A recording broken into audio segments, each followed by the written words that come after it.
అయిపోయింది. Hi everyone, welcome back to my channel. ఈరోజు మా ఇంట్లో నేను చాలా రోజుల తర్వాత వీలాగ్ చేస్తున్నాను. అంటే నాకు టైం సెట్ కాక ఏమనుకోవద్దు. అంటే నేను కొన్ని ఎగ్జామ్స్ ప్రిపరేషన్ అవుతున్నాను అనమాట. అందుకని చెప్పేసి నాకు టైం ఉండట్లేదు. అండ్ కొన్ని డిఫరెంట్ టైప్ ఆఫ్ వర్క్స్ ఉన్నాయి. అందుకని చెప్పేసి నేను ఈ మధ్య ఎక్కువ యూట్యూబ్లోకి రావట్లేదు. చాలామంది నన్ను అడుగుతున్నారు, ఇంకా మీరు వీలాగ్స్ చేయట్లేదు ఏంటి, ఎప్పుడు చేస్తారు, మీరు కంటిన్యూగా చేయండి, మీ వీడియోస్ మేము రెగ్యులర్గా వాచ్ చేస్తామని చెప్పి చాలామంది నన్ను అడుగుతున్నారు. డెఫినెట్లీగా నేను సాధ్యమైనంత వరకు డైలీ మీకు వీలాగ్ చేస్తూ ఉండడానికి ట్రై చేస్తాను. అంతేకాదు ఇంకో విషయం ఏంటంటే, నేను డైలీ మాఘపురాణం అనేది కంటిన్యూగా మన ఛానల్లో పెట్టడం జరుగుతుంది. మాఘపురాణం చదవడం వల్ల ఎంతో భక్తి శ్రద్ధలతో మనం దేవుడికి ఎంత అయితే మనం పూజ చేసుకుంటామో, ఈ మాఘపురాణం వినడం వల్ల కూడా అంతే పుణ్యం కలుగుతుందని చెప్పి నేను ఎక్కడో చదవడం జరిగింది. అందుకనే చెప్పేసి మన ప్రేక్షకుల కోసమని, మన వ్యూవర్స్ కోసం అని చెప్పేసి నేను రోజు మాఘపురాణం పెట్టడం జరుగుతుంది. ప్లీజ్ అన్ని వీడియోస్ ఖచ్చితంగా చూడండి, ఆ మాఘపురాణం కథలు వినండి. అండ్ ఆ శ్రీ మహావిష్ణువి కృపకు అందరూ పాత్రులు కావాలని చెప్పి నేను మనస్ఫూర్తిగా కోరుకోవడం జరుగుతుంది అనమాట. అయితే ఈరోజు వచ్చేసి మంగళవారం కదా, శివరాత్రికి ముందు వచ్చే మంగళవారం రోజు రేణుకా ఎల్లమ్మకి తల్లికి ఒక పొద్దు ఉంటారు మా తెలంగాణలో. ఎస్పెషల్లీ మా ఏరియాలో అందరు ఉంటారనమాట. సో ఈరోజు మా అమ్మ మా వదిన ఒక పొద్దు ఉండడం జరిగింది రేణుకా ఎల్లమ్మ తల్లికి. ఈరోజు మా ఇంట్లో ఒక పొద్దుని ఎట్లా విడుస్తారు, ఆ పూజా విధానం ఎట్లా చేసుకుంటాం అనేది మీకు వీడియో చేసి ఈరోజు నేను షేర్ చేసుకోబోతున్నాను. Please watch everyone. Please ending వరకు చూడండి, లైక్ చేయండి, షేర్ చేయండి, ప్లీజ్ కామెంట్ చేయడం మాత్రం మర్చిపోకండి. ఇంకో మేమైతే ఇప్పుడు మా వదిన ఇప్పుడు ఒక పొద్దు ఉంది కాబట్టి అన్ని రకాల వంటలు చేసిందనమాట. ఏమనుకోకండి, ఇట్లాంటి వంటలు కూడా ఉంటాయని అనుకోకండి. ఇది తెలంగాణ స్పెషల్. ఇదేంటంటే రాగి కుడుములు, మళ్ళా గూడాలన్నమాట. మా గూడాలు అనేది ఖచ్చితంగా రేణుకా ఎల్లమ్మకు సంబంధించిన ఒక పొద్దుకి గూడాలు అనేది ఖచ్చితంగా చేస్తారు. గూడాలు అనమాట. ఇందులో వచ్చేసి మొక్కజొన్నలు, చిన్నజొన్నలు, మళ్ళీ శనగలు, కందులు, పెసర్లు, మనకు అందుబాటులో ఉన్న ప్రతి ఒక్క పప్పు దినుసుల్ని ఇట్లా మంచిగా ఉడకబెట్టుకొని తర్వాత ఇట్లా తైద కుడుములు అంటారుగా, తైద కుడుముల్ని ఇట్లా వేసి మా అమ్మ అన్ని ఇట్లా ఉడకవించి అది రెడీ చేయడం జరిగింది. వీటిని తింటే కూడా చాలా ఆరోగ్యానికి చాలా మంచిదంట. అదే పురాతన కాలం నుంచి వస్తుంది కాబట్టి ఇంకా మేము కూడా దాన్ని ఫాలో అవుతున్నాం. మా అమ్మమ్మలు, మా నాన్నమ్మలు, తర్వాత మా అమ్మ తర్వాత మా వదిన జనరేషన్కి వచ్చిందనమాట. ఇప్పుడు మా ఫ్యూచర్లో వచ్చే మా అల్లుడికి, కోడలికి అందరికీ ఇట్లానే చేయాలని చెప్తారు ఎల్లమ్మకు సంబంధించింది. తర్వాత పసుపు అన్నంలో పసుపు వేసి మంచిగా ఇట్లా వండుతారనమాట ఎల్లమ్మకు తల్లికి. ఎల్లమ్మ తల్లికి మీకు పసుపు అన్నం అంటే చాలా ఇష్టం అంట. అంతేకాదు పచ్చిపులుసు, ఎంత ఉన్నా కానీ పచ్చిపులుసుని మాత్రం మర్చిపోదన్నమాట. అమ్మవారికి ఎల్లమ్మకు నైవేద్యంగా సమర్పించుకునేడానికి ఖచ్చితంగా పచ్చిపులుసు అనేది చేయాలన్నమాట. మేము పచ్చిపులుసు చేసింది మా వదిన గిట్ట అన్నీ ప్రిపేర్ చేసారు. నేను ఇప్పుడు వీడియో తీసుకుంటున్నా దాన్ని. ఇప్పుడు అన్నీ రెడీ అయిపోయినాయి అనమాట, వంటలు రెడీ అయిపోయినాయి. ఇప్పుడు మా వదిన ఇంకా తన పూజా కార్యక్రమం అనేది ఇప్పుడు స్టార్ట్ చేస్తుంది. దానికి సంబంధించి నేను ఇప్పుడు మీకు షేర్ చేసుకుంటాను. మా వదిన ఇప్పుడు ధూపం అన్ని దీపాలు వెలిగిస్తుంది. యాక్చువల్లీ మేమైతే ప్రతి సంవత్సరం ఖచ్చితంగా ఎల్లమ్మ తల్లికి పూజ చేసుకుంటూ ఉంటాము. అంతేకాదు ఇట్లా గ్రామీణ ప్రాంతాలలో ఏంటంటే చాలామంది ఎల్లమ్మ తల్లికి సంబంధించిన ఎల్లమ్మ పూజలు చేసుకుంటారు, ఎల్లమ్మ కళ్యాణం చేసుకుంటారు, ఎల్లమ్మ పటాలు అట్లా వేసి ఎల్లమ్మ పూజలు చేసుకుంటారు. కొంతమంది అయితే ఒగ్గు కథలు అట్లాంటివి కూడా చెప్పించుకుంటారు. కొంతమంది ఎల్లమ్మ పండుగ అని చెప్పి మా తెలంగాణలో అయితే చాలా ఫేమస్ అనమాట. అంటే ఒక 2 రోజులు ఇప్పుడు ఈ పండుగ అనేది గట్టిగా చేస్తారనమాట. అంటే ఒగ్గు కథ చెప్పేవాళ్ళు, ఒగ్గు చెప్పేవాళ్ళు, డోలు కొట్టే వాళ్ళని సపరేట్గా ఉంటారు తెలంగాణలో. వాళ్ళందరూ వచ్చి ఇంకా ఫస్ట్ రోజు అదేదో పుట్టమన్నది అట్లా తీసుకొచ్చి అమ్మవారిది ఎంతో ప్రతిష్ఠించి చాలా పెద్దగా చేస్తారనమాట.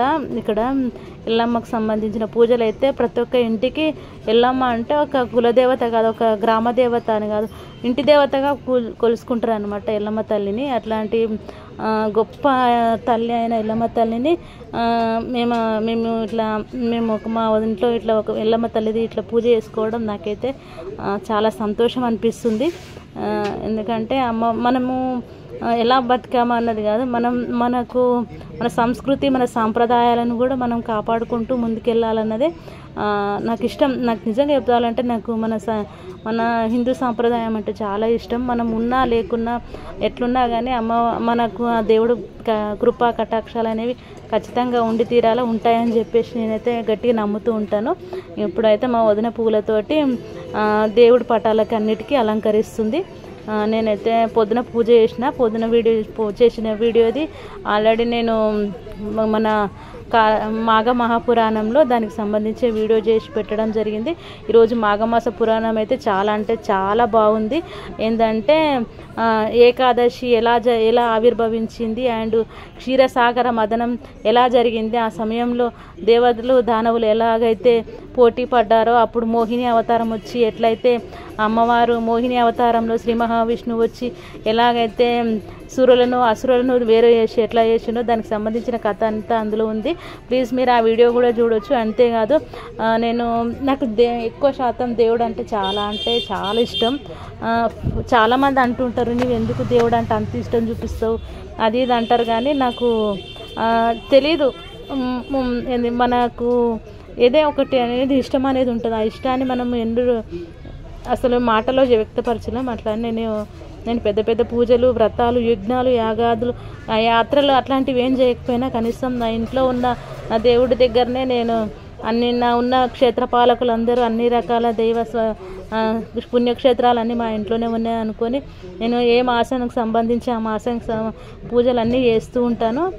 నాకు భగవంతుడు ఎంతవరకు కృప అందిస్తాడో నాకు తెలియదు, కానీ నాకు తెలిసినంత వరకు అయితే నాకు సాధ్యమైనంత వరకు నేను ఎక్కువ శాతం పూజారి క్రతువులు చేయడానికి అయితే చాలా ఇష్టపడతాను.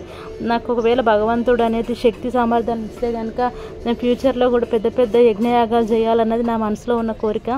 అవన్నీ చేయాలంటే అమ్మవారి దయ గట్టిగా ఉంటేనే జరుగుతుంది. అంతేకాదు అమ్మవారి దయ ఉంటేనే మనము చేయగలుగుతాము. మనం చేస్తా అని కాదు, అమ్మవారికి తనంతట తానే పూజలు కానీ ఏవే కానీ చేయించుకుంటుందంట. మనం నేను చేస్తున్నానని అనుకోవడం మూర్ఖత్వం నాకు తెలిసినంత వరకు. అది అమ్మవారి దయ ఉండి అమ్మవారి అనుగ్రహం ఉంటేనే తప్ప మనము అలాంటివి అయితే చేయలేము. అయితే అదే నాకు అదృష్టంగా నేను భావిస్తున్నా. ఇప్పుడు మా వదిన ఇంకా దీపారాధన చేసింది, తర్వాత ధూపం వెలిగిస్తుంది. నేను ఎక్కువ మాట్లాడుతున్నా అనుకోకండి, నాకు మాట్లాడడం అంటే చాలా ఇష్టము. మాట్లాడడం ఇష్టమనేం కాదు, మనం మాట్లాడేది ఒక విధానం, ఒక పద్ధతిగా మాట్లాడడం, మనం మాటలు బట్టే మన వ్యక్తిత్వం అనేది మనకున్న కేపబిలిటీ అనేది ఏంటో తెలిసిపోతుంది అంటారు కదా, అట్లా అనమాట. నాకు మాట్లాడుతూనే ఉంటాను ఎక్కువ శాతం. మా వదిన ఇప్పుడు ఇస్తరాకులు వేస్తున్నది అనమాట. విస్తరాకుల మధ్యలో అమ్మవారికి నైవేద్యం సమర్పిస్తుంది అనమాట. ఇప్పుడు అసలు రేణుకా ఎల్లమ్మ తల్లి ఎవరంటే జమదగ్ని వాళ్ళ భార్య అండ్ పరశురాముని తల్లి. పరశురాముడు ఎవరో కాదు, శ్రీ మహావిష్ణువులో ఇంకొక అవతారమే పరశురాముడి తల్లి. ఆ పరశురాముడిని కన్న తల్లి ఈ రేణుకా ఎల్లమ్మ తల్లి. రేణుకా ఎల్లమ్మ తల్లి ఏమో శాంత స్వరూపరాలు, మాతృమూర్తి, తన అందరినీ దయగల స్వరూపంతో చూస్తుంటుంది. రేణుకా ఎల్లమ్మ తల్లి కొడుకు పరశురాముడు. తను ఏంటంటే గొడ్డలు పట్టుకొని శత్రువులను సంహరిస్తూ ఉగ్రరూపం దాల్చి ఉంటాడు. అంటే ఈ అమ్మవారి దయ ఉంటే పరశురాముడు స్వామి అనుగ్రహం కూడా ఉండి ఉంటుంది తప్పకుండా. మా వదిన అన్నం పెట్టింది, తర్వాత ఇట్లా గూడాలని ఇట్లా నైవేద్యంగా కూడా సమర్పిస్తుంది. మధ్యలో కుడుములు కూడా వేసిందనమాట, వేడివేడిగా ఉన్నాయి. అవన్నీ ఇప్పుడు వడ్డించడం జరుగుతుంది అమ్మవారి ముందు.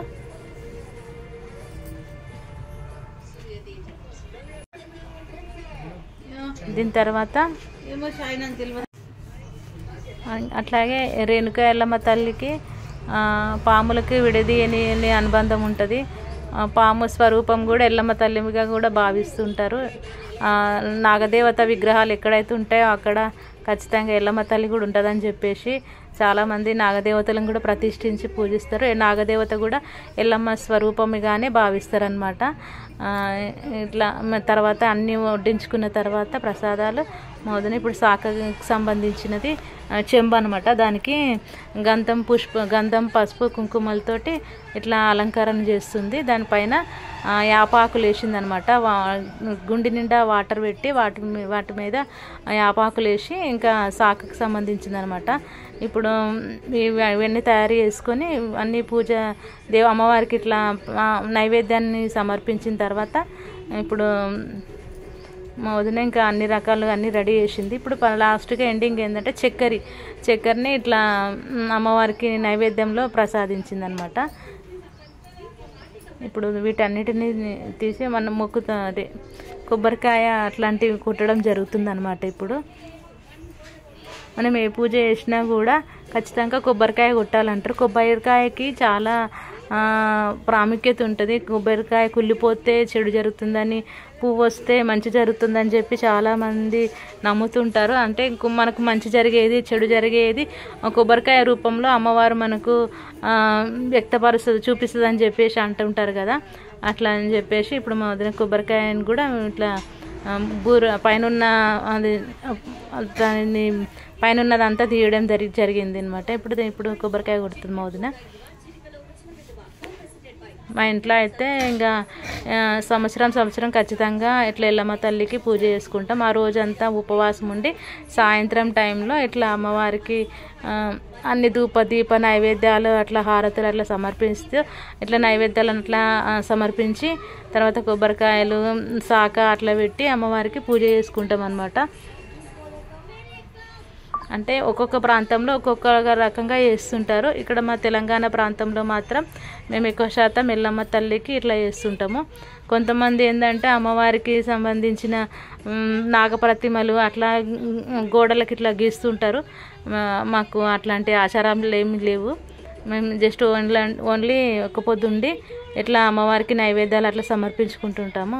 అదే ఇప్పుడు మేము చేస్తున్నాము ఈ మా పూజా మందిరంలో. దానికి సంబంధించి అగరబత్తీలు అట్లా వెలిగించింది మా వదిన. ఇప్పుడు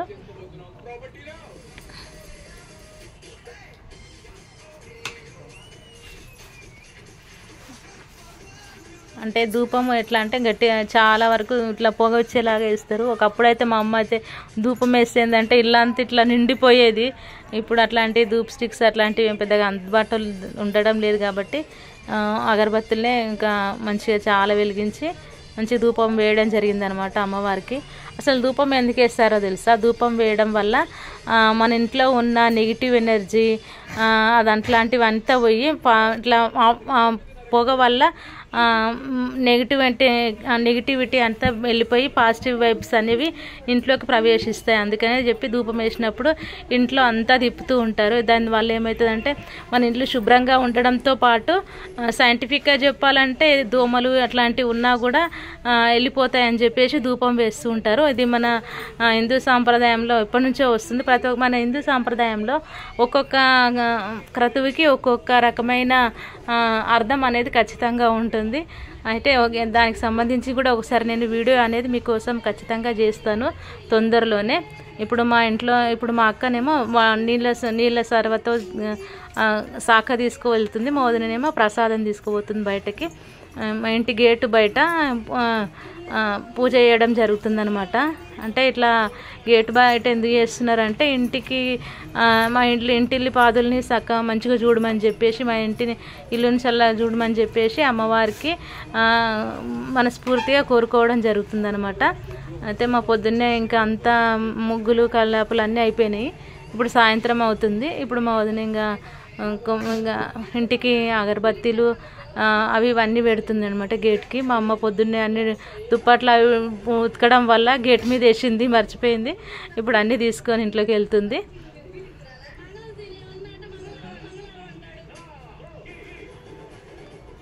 ఇప్పుడు అగరబత్తీలు ఇంట్లో దేవుడి దగ్గర ముట్టించుకొచ్చినాయి, ఇక్కడ గేట్ దగ్గర పెట్టింది అనమాట.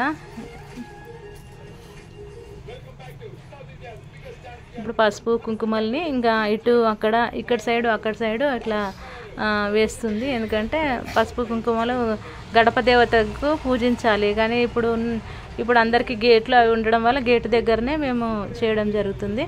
ఇప్పుడు ఇంకా ప్రసాదం కూడా గేట్ ముందు పెట్టి మనస్ఫూర్తిగా మొక్కుకోవడం జరిగింది. మొక్కుకొని తర్వాత కొబ్బరికాయ కొట్టడం జరుగుతుంది అన్నమాట.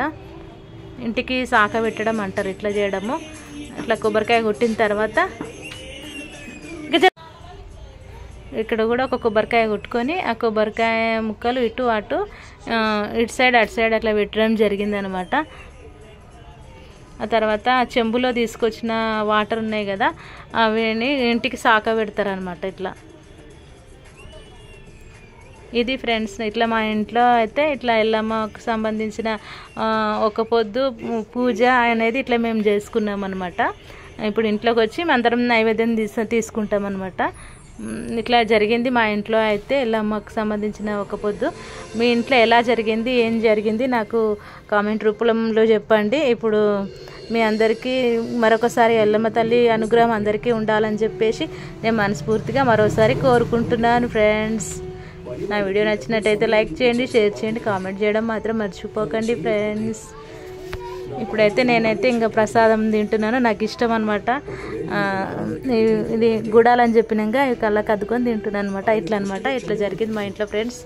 Thank you so much for every one. ఇంతవరకు నా వీడియోని వాచ్ చేసిన వాళ్ళందరికీ కూడా